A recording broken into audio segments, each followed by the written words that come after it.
అందరికీ నమస్కారం. ఈనాటి క్విజ్‌లోని మొదటి ప్రశ్న. కౌరవ సోదరి దుస్సల భర్త అసలు పేరేమిటి? ఇతడు సైంధవుడుగా ప్రసిద్ధి.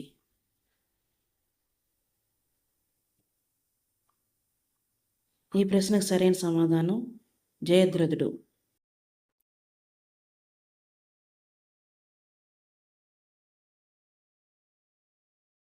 రెండవ ప్రశ్న. వేదవ్యాసుని అసలు పేరేమిటి? ఈ వేదవ్యాసుడు సంస్కృతంలో మహాభారతాన్ని రాశారు. ఈయన అసలు పేరు కృష్ణద్వైపాయనుడు.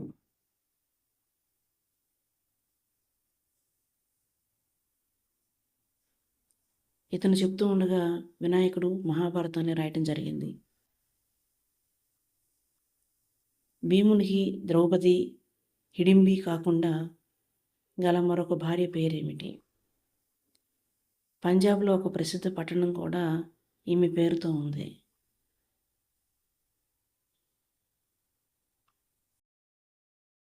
ఈ ప్రశ్నకు సరైన సమాధానం జలంధర. జలంధర్ అనే పట్టణం పంజాబ్ రాష్ట్రంలో ఉంది. నాలుగో ప్రశ్న. ధృతరాష్ట్రునికి వైశ్య స్త్రీ సుఖతకు జన్మించిన పుత్రుడి పేరేమిటి? ఈ ప్రశ్నకు సమాధానం యూత్సుడు. ఈ యూత్సుడు, దుర్యోధనుడు ఒకే సమయంలో జన్మిస్తారు.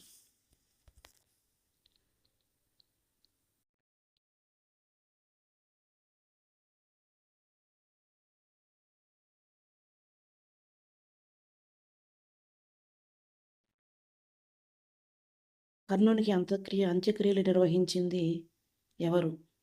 యుద్ధానంతరం ధర్మరాజుకు కర్ణుడు తన అన్న తెలిసి అంత్యక్రియలు నిర్వహించి అంగరాజుగా కర్ణుని చిన్న కుమారుణ్ణి నియమిస్తాడు.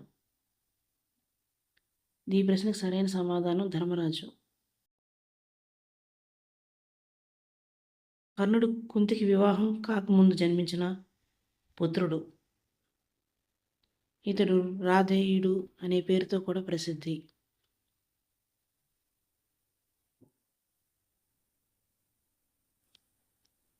శ్రీకృష్ణుడికి మామ అయిన త్రేతాయుగం నాటి ప్రముఖుడు ఎవరు?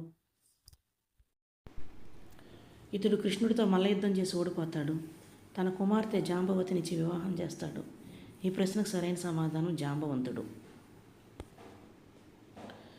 త్రేతాయుగంలో జాంబవంతుడు రాముణ్ణి కోరిక కోరగా రాముడు ఆ కోరిక రాబో ద్వాపర యుగంలో నెరవేరుతుందని సమాధానం చెప్తాడు. ఏడవ ప్రశ్న. పాండవుల్లో బృహన్నలుగా శాప కారణంగా ఎవరు మారతారు? అర్జునుడు ఊర్వశి శాపం కారణంగా బృహన్నలుగా మారే శాపాన్ని విరాటరాజు కొలువులో అజ్ఞాతవాసంలో వినియోగించుకుంటాడు. అర్జునుడు విరాటరాజు కొలువులో విరాటుని కుమార్తెకు నృత్య ఉపాధ్యాయునిగా చేరతాడు.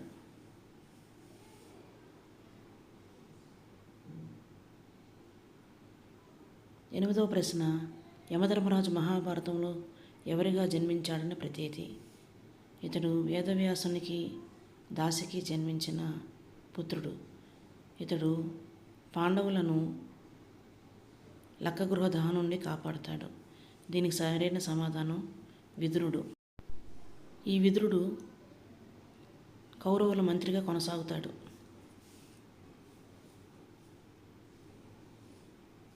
తొమ్మిదవ ప్రశ్న. భీష్ముని తల్లి ఎవరు? భీష్ముడు అంటే భీషణమైన ప్రతిజ్ఞ చేసినవాడు. భీష్ముడు శంతనుడు గంగల పుత్రుడు. ఇతని అసలు పేరు దేవవ్రతుడు. ఈ ప్రశ్నకు సరైన సమాధానం గంగాదేవి. గంగాదేవికి 8వ సంతానంగా భీష్ముడు జన్మిస్తాడు.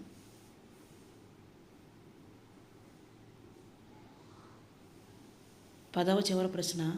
కురుక్షేత్ర యుద్ధంలో చనిపోయిన మొదటి వీరుడు ఎవరు? ఇతను పాండవ పక్షాన యుద్ధం చేశాడు.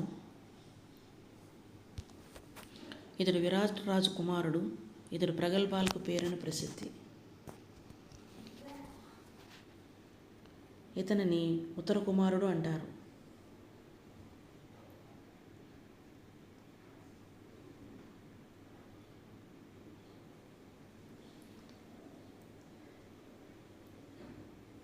మరిన్ని ఆసక్తికరమైన ప్రశ్నలకు నా ఛానల్ లైక్ చేసి సబ్స్క్రైబ్ చేయండి ప్లీజ్.